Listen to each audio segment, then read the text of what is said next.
Praise the lord. మన ప్రభును మన రక్షకుడైన యేసుక్రీస్తు వారి ఉన్నతమైన నామంలో మీ అందరికీ మా హృదయపూర్వక వందనములు. ఈ రోజు దేవుని వాక్యము, ఏమి చేయనై ఉండెనో తానే ఎరిగి ఉండి అతనిని పరీక్షించుటకు అలాగడిగెను. యోహాను సువార్త 6వ అధ్యాయము 6వ వచనము. He asked this only to test him, for he already had in mind what he was going to do. Gospel of John chapter 6 verse 6. ఈ రోజు నిమిత్తము కృపగలిగిన దేవుడు మనకు అనుగ్రహించిన వాక్య భాగమును బట్టి ధ్యానించుకుందాము. ప్రభునందు ప్రియమైన సహోదరి సహోదరులారా, సర్వశక్తిమంతుడైన దేవుడు కొన్నిసార్లు మనల్ని పరీక్షిస్తుంటాడు. మన యొక్క విశ్వాసం ఏంటి, మనము ఆత్మీయంగా ఎంత బలంగా ఉన్నామో, మనము ఆయన్ని సంపూర్ణంగా నమ్ముతున్నామా లేక నమ్మినట్లు నటిస్తూ జీవిస్తున్నామా అని ఆయన పరీక్షిస్తూ ఉంటాడు. అప్పుడు మనము ఆ పరీక్షల్లో పాస్ అవుతామా ఫెయిల్ అవుతామా అనేది మనకున్న విశ్వాసం పైననే ఆధారపడి ఉంటుంది. ఈ రోజున బహుశా నీ జీవితంలో నీవు దేవుని ద్వారానే పరీక్షింపబడుతున్నావేమో. నిన్ను దేవుడు కావాలనే, నీ విశ్వాసం ఎంతుందో తెలుసుకోవాలని ఆయన నిన్ను శోధిస్తున్నాడేమో. నీకు బలహీనత వచ్చినప్పుడు, నీకు అనారోగ్యముతో నువ్వు ఉన్నప్పుడు, నీవు ఆర్థికంగా సమస్యలను చూస్తున్నప్పుడు, నీవు మోయలేని భారములు మోస్తున్నప్పుడు, కుటుంబంలో నీకు వచ్చిన కష్టాలను చూస్తున్నప్పుడు ఎలా నీ నుండి స్పందన వస్తుంది, ఎలా నీవు మాట్లాడుతున్నావు, ఎలా నీవు ప్రతిస్పందిస్తున్నావు, అది దేవుడు చూస్తున్నాడు. ఆ కష్టములో, ఆ శోధనలో నిరుత్సాహమైనటువంటి మాటలు నీ నోట నుండి వస్తున్నాయా? అవిశ్వాసపు మాటలు మాట్లాడుతున్నావా? ఈ లోకంలోని జవాబు కోసం ఎదురు చూస్తున్నావా? దేవుని వైపు చూడకుండా లోక సహాయం కోసం వారి వైపు నీ కన్నులు ఎత్తుతున్నావా? ఈరోజు నా వాక్య భాగములో కూడా ఇలాంటి పరిస్థితినే మనము చూస్తున్నాం. యేసయ్య తిబేరియా సముద్రము దాటి అటువైపు వెళ్ళగా రోగులు అనేక మంది జనులు ఆయన చేసినటువంటి సూచక క్రియలను చూసి ఆయనను వెంబడిస్తూ వచ్చారు. ఆయన కొండ ఎక్కి చూస్తే అనేక మంది జనులు ఆయనకు కనిపిస్తున్నారు. పస్కా పండుగ కూడా వచ్చేసింది. వారికి ఆహారం పెట్టాలని యేసయ్య తలంచాడు. అయితే ఇక్కడే అసలు టెస్ట్ మొదలైంది. ఆయన వారికి ఆహారం ఇవ్వాలని ఆల్రెడీ నిర్ణయించుకున్నాడు. కానీ ప్రక్కనే ఉన్న ఫిలిప్పును ఎందుకో ఆయన టెస్ట్ చేయాలని అనుకున్నాడు. ఫిలిప్పు వైపు చూసి ఆయన ఈ మాట పలికాడు, ఫిలిప్పు, ఇంతమంది ఉన్నారు కదా, నీవు చూస్తున్నావు, అయితే వీరి కొరకు రొట్టెలు ఎక్కడ నుండి కొని తెప్పింతుము అని ఆయన అన్నాడు. ఇక్కడ మనము గమనించాల్సిన విషయం ఏమిటంటే, ఆయన ఏమి చేయబోతున్నాడో ఆయనకు క్లియర్ గా తెలుసు. ఆ 5,000 మందికి ఏ విధంగా ఆహారం వస్తుందో ఆయనకు తెలుసు. అయినా సరే ఫిలిప్పుని అడుగుదాం, ఏమంటాడో, నాతో చాలా రోజుల నుండి ఉంటున్నాడు కదా, నా శిష్యుడు కదా అని ఆయన అడిగాడు. అందుకు జవాబు ఖచ్చితంగా ఫిలిప్పు ఏమని చెప్పాలండి? సాధారణంగా అయితే, ప్రభువా, నీవు ఇన్ని అద్భుత కార్యాలు చేస్తున్నావు, చనిపోయిన లాజర్ను లేపావు, నీటిని ద్రాక్షారసంగా మార్చావు, అనేక రోగులను స్వస్థపరుస్తున్నావు, వారికి మనం కొనాలా? నీవే ఏదో ఒక అద్భుతం చేసి వారిని సంతృప్తి పరచు అని అనాలి. కానీ ఫిలిప్పు కూడా ఎందుకో ఆ రోజు లోకానుసారంగానే మాట్లాడాడు. ప్రతివాడు కొంచెం కొంచెం తిన్నా సరే 200 దేనారముల రొట్టెలు సరిపోవు అని అన్నాడండి. ఎన్నో అద్భుతాలు చేసిన ప్రభు పక్కనే ఉంచుకొని ఎంత అవిశ్వాసంగా మాట్లాడాడు కదండి. ఈ రోజున మనం కూడా తెలుసో తెలియకనో అలానే కొన్నిసార్లు మాట్లాడుతూ ఉంటాం. మనకున్న కష్టమును బట్టి నోరు జారుతాం. ఇదెక్కడ అవుతుంది, ఇదెలా జరుగుతుంది, ఇది సాధ్యమయ్యే పనేనా, లేదు అంటాం. అంటే మనము పరీక్షల్లో ఫెయిల్ అయిపోతున్నావేమో గ్రహించాలి. సజీవుడైనటువంటి దేవుణ్ణి మనతో ఉంచుకొని ఫిలిప్పుల జేబులో ఉన్న డబ్బును ఎదురుగా ఉన్న జనాన్ని చూసి మాట్లాడవద్దు, యేసయ్యను చూసి మాట్లాడాలి. మనము మన యొక్క లెక్కలు దేవుని దగ్గర పనిచేయవు. ఆయన లెక్కలు వేరే ఉంటాయి.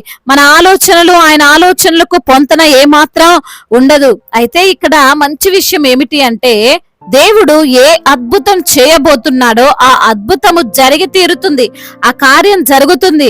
ఆయన చెయ్యక ముందు నిన్ను పరీక్షించినప్పుడే నీవు నా యేసయ్య చేయగలడు అని చెప్పగలిగితే ఆయన సంతోషిస్తాడు. ఆయన కార్యము చేశాక సాక్ష్యం చెప్పడం కాదు, చెయ్యక ముందే నీవు నమ్మి ఇది జరిగిందని సాక్ష్యం ఇస్తే ఆయన నిన్ను ఇంకా దీవిస్తాడు. దేవుడు ఈ మాటలను దీవించి మన హృదయములో ఫలింపచేయునుగాక. వాక్య భాగమును బట్టి ప్రార్థించుకుందాము.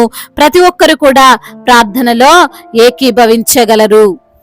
ప్రార్థన. మహాశక్తి సంపన్నుడా, మహోన్నతుడా, కృపా కనికిరములు కలిగిన దేవా, జీవాధిపతి, మీకు స్తోత్రాలు ప్రభువా. అయా నీవు ప్రేమామయుడువి, కృపామయుడువు, దయగలిగిన దేవుడవు తండ్రి.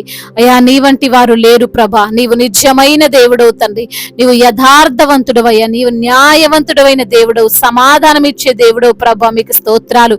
ఈ రోజున లేఖనము ద్వారా మీరు మాతో మాట్లాడారు, మమ్మల్ని ఎంతగానో బలపరిచారు, ధైర్యపరిచారు, ఆదరించారు. అవునయ్యా, మీరు ఏ అద్భుతము చేయదలిచి ఉన్నారో ప్రభా, ఆ అద్భుతము మీరు ఖచ్చితంగా చేస్తారు ప్రభా. మమ్మల్ని కొన్ని సార్లు దానికి కావలసినటువంటి ఆ టెస్ట్ కి మమ్మల్ని నిలవబెడతారని, అయా మేము ఆ టెస్ట్ లో పాస్ అయ్యే వారంగా ఉండాలని, మేము తండ్రి కృంగిపోయి అయా మరి తండ్రి అవిశ్వాసము వలె మరి తండ్రి మేము మాట్లాడకూడదని నా తండ్రి ఈ రోజున మీరు వాక్యం ద్వారా సెలవిచ్చారు తండ్రి. అందును బట్టి మీకు స్తోత్రాలు. ఎందరైతే బిడ్డలు బలహీనులుగా ఉన్నారో వారిని మీరు బలపరచండి. శక్తిహీనులుగా ఉన్నారో మీ శక్తి చేత నింపండి, మీ యొక్క కృప చేత బిడ్డలు నింపండి నా ప్రభా. బలహీనులను బలపరచువాడవు తండ్రి. అయా సొమ్మసిలిన వారికి బలమిచ్చువాడవు నీవే నా ప్రభా. ప్రతి బిడ్డను ధైర్యపరుస్తురమ్మని వేడుకుంటున్నామయ్యా. అదే విధంగా నా ప్రభా, ఎందరైతే బిడ్డలు ప్రభా అయా అప్పుల ఊబిలో కూరుకుపోయి ఉన్నారో వారిని మీరు లేవనెత్తండి నా ప్రభా. అప్పులలో నుండి తండ్రి బిడ్డలకు విడుదల దయచేయండి నా ప్రభా. మరి తండ్రి అప్పంతా తీర్చబడుటకు సహాయమును అనుగ్రహించండి. బిడ్డలు చేస్తున్న చేతుల కష్టార్జితాన్ని దీవించండి అయా. వారికి కలిగిన దానిని అంతటికి కంచె వేసి కాపాడమని వేడుకుంటున్నామయ్యా. అయా వారి ధాన్యమునకు ఆజ్ఞ ఇవ్వమని బ్రతిమిలాడుకుంటున్నాము తండ్రి. వారి యొక్క తండ్రి గానుగలలో నుండి తండ్రి అయా మరి తండ్రి ఆశీర్వాదమును తండ్రి పొంగి పొర్లేనట్లుగా సహాయము చేయమని వేడుకుంటున్నాము తండ్రి. అయా అదే విధంగా నా ప్రభువా, ఎందరైతే బిడ్డలు గర్భఫలము లేక బాధపడుతున్నారో వారికి గర్భఫలాన్ని దయచేయండి. గర్భిణీ స్త్రీలను జ్ఞాపకం చేసుకోండి. తల్లి బిడ్డలకు క్షేమాన్ని దయచేయండి. ఇప్పుడే పుట్టిన చంటి బిడ్డలను జ్ఞాపకం చేసుకోండి ప్రభువా. అయా మీ వైపు చూస్తున్న బిడ్డల ముఖములు ఎన్నడూ కూడా లజ్జింపక పోవునంటున్నావు తండ్రి. ప్రతి బిడ్డను ప్రభువా మీరు ఆశీర్వదించమని వేడుకుంటున్నామయ్యా. చిన్న బిడ్డలను సైతము కాచి కాపాడండి నా ప్రభువా. అయ్యా అదే విధంగా యవన బిడ్డలందరికీ మీరు తోడుగా ఉండండి. యవన వయసులో మీ కాడిని మోసేటువంటి కృపను దయచేయండి నా తండ్రి. మీ అందరూ భయభక్తులు కలిగిన జీవితాన్ని ప్రసాదించండి. వెళ్ళే ఇంటర్వ్యూలో తండ్రి బిడ్డలకు తోడుగా ఉండండి అయ్యా. మరి తండ్రి వారు అనుకున్న ఉద్యోగం బిడ్డలు పొందుకున్నట్లుగా సహాయం చేయండి తండ్రి. అయ్యా అదే విధంగా బిడ్డలు మరి తండ్రి మొబైల్ ఫోన్ కి ఎడిక్ట్ అయిపోతూ తండ్రి గేమ్స్ ఎడిక్ట్ అయిపోతూ తల్లిదండ్రుల మాట వినక అయ్యా ఎప్పుడు చూసినా మొబైల్ పట్టుకొని ఉన్నటువంటి బిడ్డలను తండ్రి మీరు హెచ్చరించండి, గద్దించండి నా ప్రభువా. అయా బిడ్డలకు ప్రభువా మంచి జ్ఞానమును తెలివిని ప్రసాదించమని వేడుకుంటున్నాము తండ్రి. ముఖ్యంగా మీ యందు భయభక్తులు కలిగిన జీవితాన్ని వారికి ప్రసాదించండి అయ్యా. వృద్ధులను మీరు బలపరచండి అయ్యా. అయా యవన బిడ్డలందరికీ మీరు తోడుగా ఉండండి అయ్యా. యవన వయసులో మీ కాడిని మోసే కృపను దయచేయమని వేడుకుంటున్నాము తండ్రి. సొంత గృహము లేని బిడ్డలకు సొంత గృహాన్ని దయచేయమని వేడుకుంటున్నాము తండ్రి. అయా అదే విధంగా నా ప్రభా ప్రమోషన్ విషయంలో, ట్రాన్స్ఫర్ విషయంలో సహాయము చేయండి తండ్రి. అదే విధంగా నా ప్రభా అయా ఎందరైతే బిడ్డలు ఈ రోజున నా ప్రభా బిజినెస్ చేస్తూ నష్టపోయిన స్థితిలో ఉన్నారో ఆ నష్టాలను లాభకరంగా మార్చమని బ్రతిమిలాడుకుంటున్నాము తండ్రి.